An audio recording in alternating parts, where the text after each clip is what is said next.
আরদার ইলমের মধ্যে ঝামেলা হয়েছে? শুনেছেন যুবরাজ, জায়েতিন আমাকে বলল ইলম নাকি বিশাল এক তলোয়ার নিয়ে যুবরাজ আরদার সাথে যুদ্ধ করতে গিয়েছে। কি বলছো মাঝি? যুবরাজ আরদার ইলমের মধ্যে ঝগড়া দেখে তোমার আনন্দ লাগছে? তাহলে বিনা পরিশ্রমে কেন প্রাসাদের খাবার শুধু শুধু নষ্ট করতে যাব? কিন্তু আমি তো বলেছি তোমার কাছে থেকে লেখাপড়া শিখবো, সেটা কি কোনো কাজ নয়? হে মেঘমণ্ডলের মেঘ, পানি ও বাতাস, তোমরা আজ আমাদের বিবাহের সাক্ষী হও। তোমরা ভাবো আমরা বিয়ে না করেও কতটা আনন্দে আছি। তোমার চোখে পানি কেন পাতান?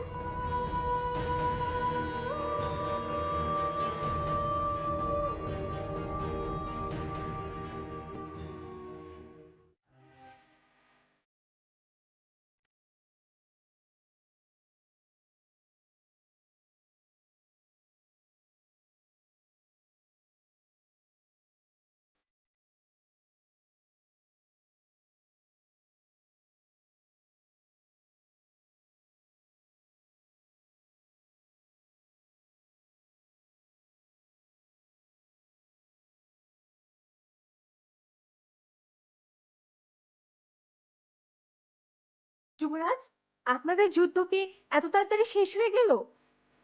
আপনার কোথাও লাগেনি তো যুবরাজ?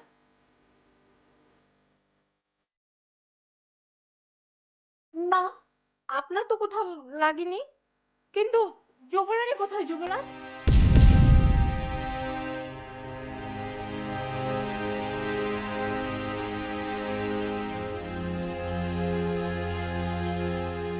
আপনি কি তাহলে যুবরানীকে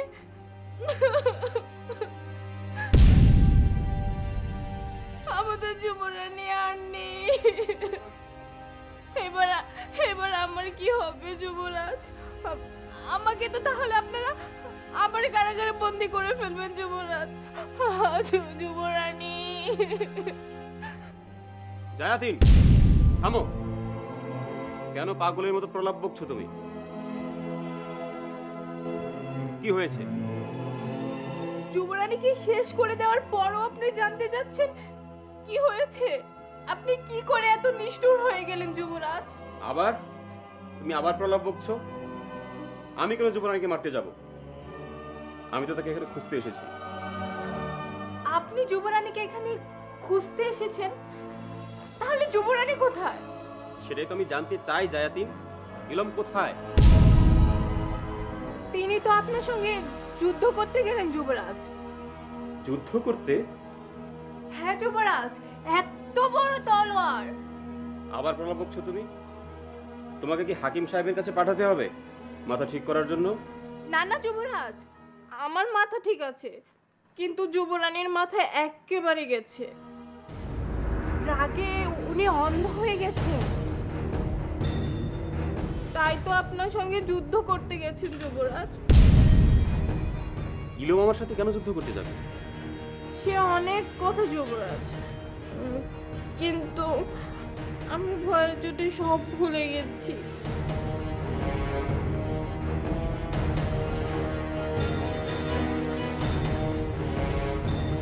কি হয়েছে? কিছুই তো বুঝতে পারছি না। একটু আগেও যে আমার দিকে বন্ধুত্বের হাত বাড়িয়ে দিল, আমার সাথে হাসি মুখে কথা বলল, হঠাৎ তলোয়ার হাতে আমার সাথে যুদ্ধ করতে চাইছে।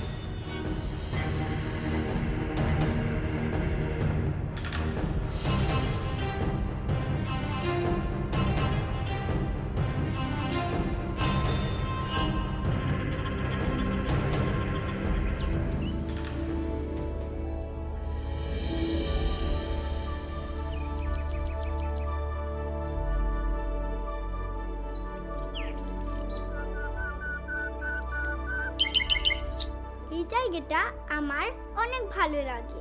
কেন বলো তো?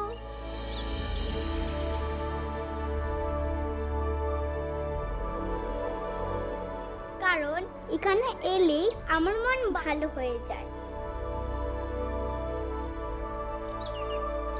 আমার মন তো এমনিতেই ভালো থাকে। চারপাশে তাকিয়ে দেখো, তোমারও অনেক ভালো লাগবে। তুমি কি আমার মন ভালো করতে চাও? হ্যাঁ, চাই তো। কেন? কারণ তুমি আমার আপাতান। আপাতানের মন খারাপ হলে আমার মন কি ভালো থাকবে বলো?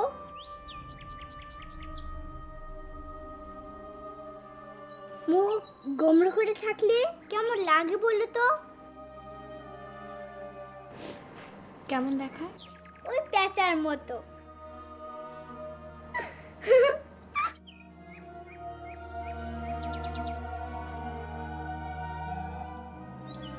পেঁচার মতো কথাটা খারাপ লাগলো তোমার?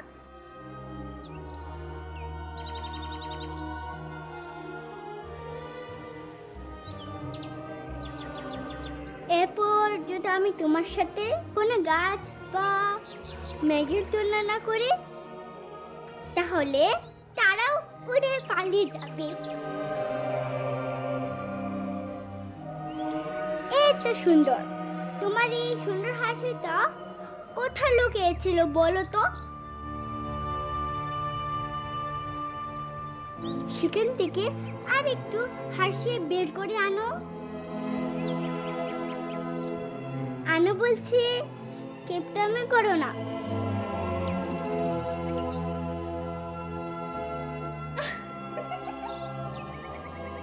সুরাইয়া, কি করছো তুমি?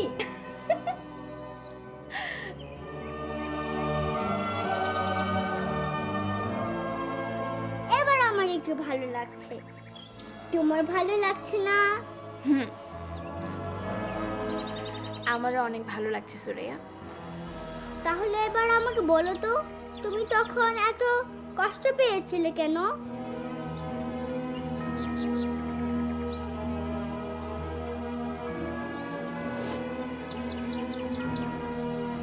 আমি তখন জানতে পেরেছিলাম যে আমি যাকে আমার বন্ধু ভাবছিলাম সে অন্য কারো বন্ধুতে অনেক আনন্দে আছে, অনেক সুখেও আছে। কে কে? তুমি কার কথা বলছো? যুবরাজ আড্ডা।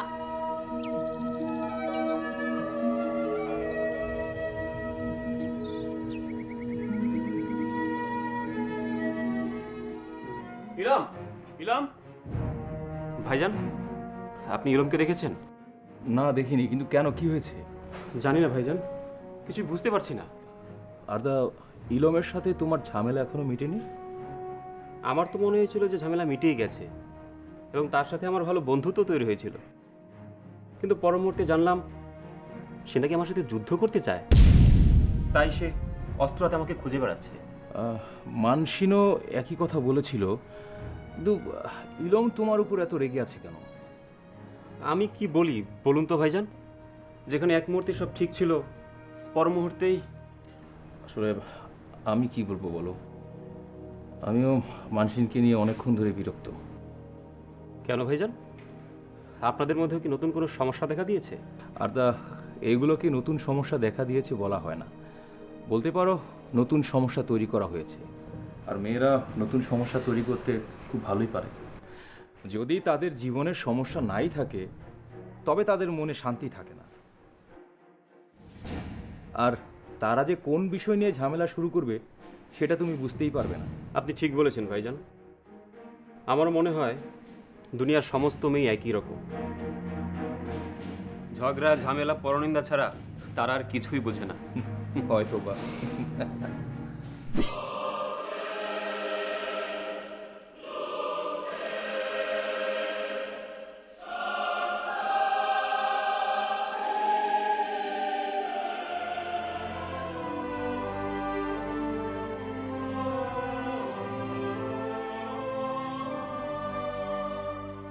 খাবো না করে কিন্তু তুমি অনেক কিছু খেয়ে ফেলেছো, আমি কিন্তু ঠিকই দেখেছি। না খেয়ে কোনো উপায় ছিল? কম খেয়ে উঠলে তুমি আর তোমার রাজকন্যা আমার উপর মানসিক অত্যাচার চালাতে। কি? আমি আর সুরাইয়া তোমার উপর মানসিক অত্যাচার করেছি? তা নয়তো কি? আমি যখন বলেছি খাবো না, তখন তুমি আর তোমার রাজকন্যা খেতে চাওনি। এটা কি মানসিক অত্যাচার নয়? ও তাও আচ্ছা, কারো ভালো চাইলে কি তার খারাপ লাগে? মানে আমার ভালোর জন্য তুমি আবার কি করলে? কেন, তোমার এই প্রাসাদের খাবার ভালো লাগেনি? না, ঠিক তা নয়। তোমাদের খাবার দাবার বেশ ভালোই। খাবারের পর আমার শরীরটা বেশ ভালোই লাগছে। সবই যদি ভালো হয় তাহলে এত খারাপ খারাপ কথা বলছো কেন? আমার ইচ্ছা, মানে? মানে আমার ইচ্ছা। কি ব্যাপার, এরকম সন্দেহের চোখে কি দেখছো? সন্দেহ নয়, দেখে নিচ্ছি তোমাকে আর আমাকে কেউ দেখে ফেলছে কিনা। কেন? তোমার সাথে আমাকে দেখলে কি হবে? তুমি কেমন মানুষ বলো তো? কিছুই কি বুঝতে পারো না? প্রাসাদের অন্য কেউ যদি আমাদের এই বন্ধুত্বর কথা জানতে পারে, আর বিশেষ করে যদি মেয়েরা দেখে, তাহলে তো আমি শেষ। কেন, তোমার সাথে কেউ বন্ধুত্ব করতে চায় না? তা যাবে না কেন? প্রাসাদের দুই রক্ষী প্রধান থেকে শুরু করে এক উজির সাহেব পর্যন্ত আমার সাথে কথা বলার জন্য সবসময় প্রস্তুত হয়ে থাকে। কিন্তু আমি তাদের পাত্তাই দিই না। সেটা তোমার ব্যাপার, কিন্তু তার সাথে তোমার আর আমার বন্ধুত্বের সমস্যাটা কি সেটাই তো বুঝতে পারছি না। দেখো, এই প্রাসাদের যদি অন্য কোনো মেয়ে আমার আর তোমার এই বন্ধুত্বের কথা জানতে পারে, তাহলে তারা খুব রাগ করবে, না হয় ভয়ানক হিংসা করবে। হিংসা? হ্যাঁ, তুমি জানো না, মেয়েরা এরকমই, একজনের ভালো অন্যজন দু চোখে দেখতে পারে না। আচ্ছা, তার মানে তুমিও তো একজন মেয়ে, তুমিও অন্য মেয়ের ভালো দেখতে পারো না, তাই তো?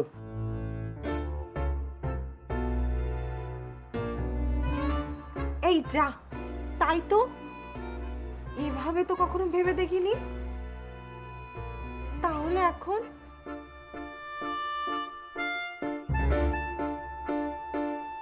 তাহলে তাহলে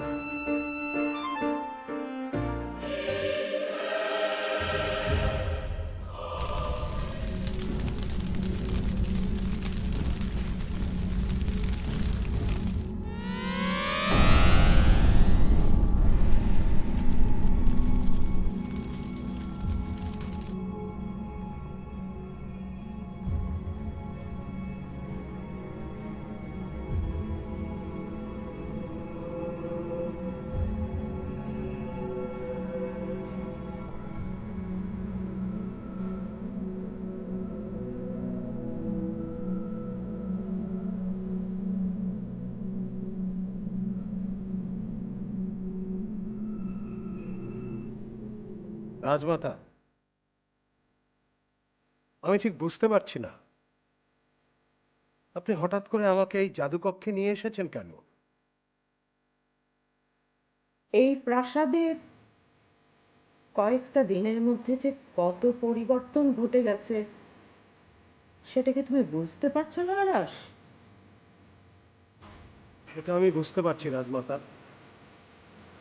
একদিকে আমার দুই ছেলে সম্রাট হওয়ার ইচ্ছা ত্যাগ করেছে, অন্যদিকে ছোট রানী সাহেবা সুরাইয়াকে নিয়ে এসেছে আমার সামনে, কিন্তু তার সাথে এই জাদুকক্ষে আসার কি সম্পর্ক? আছে আরাস, এত পরিবর্তনে আমার মন একটু হলেও তো বিচলিত হয়েছে। উপায় থাকলে আমি ঊর্ধ্ব আকাশের প্রতিনিধিদের সঙ্গে এ বিষয়ে আলাপ করতাম। তার আগে আমি অন্য উপায়ে মেঘমণ্ডলের ভবিষ্যৎ দেখে নিতে চাই। এটা অবশ্য আপনি ঠিকই বলেছেন রাজমাতা। এখন যদি মেঘমণ্ডলের ভবিষ্যৎ দেখা যায়, তাহলে আমরা মানসিকভাবে প্রস্তুত থাকতে পারবো অন্য নতুন কোনো ঘটনা দেখার জন্য। হ্যাঁ আরাস, সেজন্যই আমি তোমাকে নিয়ে এসেছি এই জাদুকক্ষে।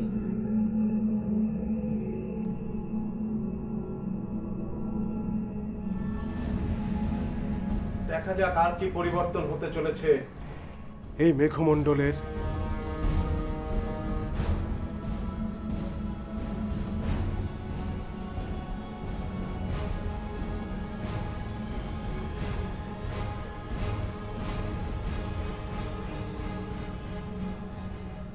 হে জাদুর আয়না, হে ভবিষ্যৎ দ্রষ্টা, তুমি আমাদের দেখাও কি লেখা আছে এই মেঘমণ্ডলের ভবিষ্যতে।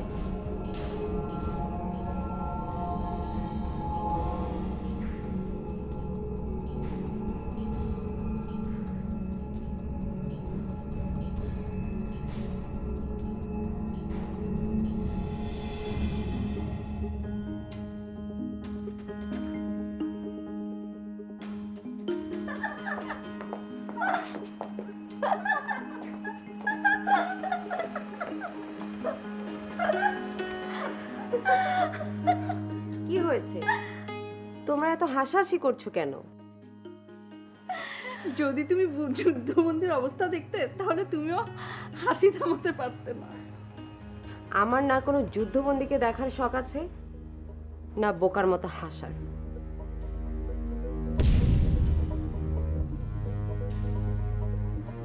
কিন্তু কেন মানসিন, হঠাৎ কি হলো তোমার? তুমি তো সবসময় আনন্দ ফুর্তি ভালোবাসতে, এখন আবার তোমার কি হলো? আমার মন ভালো নেই কায়সিন। যুবরাজ কারাবের সাথে একটু আগেই আমার ঝগড়া হয়েছে। ঝগড়া হয়েছে? কিন্তু যুবরাজ কারাব তো তোমাকে অনেক ভালোবাসেন মানসিন। হ্যাঁ, তবে হঠাৎ করে উনি কেন তোমার সাথে এত ঝামেলা করবেন? আমার এখন সত্যি মনে হচ্ছে যে সেই শুভ্র মেঘের রাজ্যে আমি একা একাই ভালো ছিলাম। ওখানে থাকলে অন্তত এইটা ভেবে ভালো থাকতাম, যুবরাজ কারাম আমাকে আগের মতোই ভালোবাসতেন, আর তিনি আমাকে ছেড়ে অনেক কষ্টে আছেন। কিন্তু এখানে এসে কি হয়েছে মানসিন? আমার শুধু ইচ্ছে করছে এই প্রাসাদ, এই রাজ্য ছেড়ে অন্য কোথাও চলে যেতে। না না মানসিন, এই রাজ্যে তোমার সমান অধিকার আছে। হ্যাঁ মানসিন, তুমি কেন এই রাজ্য ছেড়ে চলে যাবে? যদি কারো যেতেই হয় তাহলে যাবে তোমার শত্রু। শত্রু?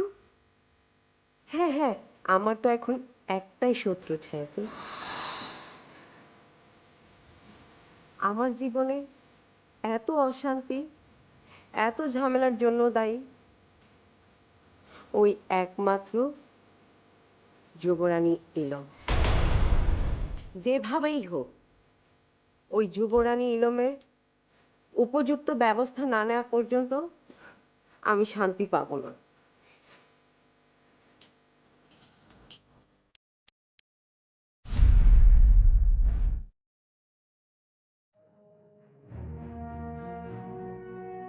জানো সুরাইয়া, আমার বাবা যেন আমাকে সবসময় একটা কথা বলতেন, যদি কখনো অনেক দুঃখ হয় বা অনেক অনেক আনন্দ, সেটা অন্য কারোর সাথে ভাগ করে নিতে হয়।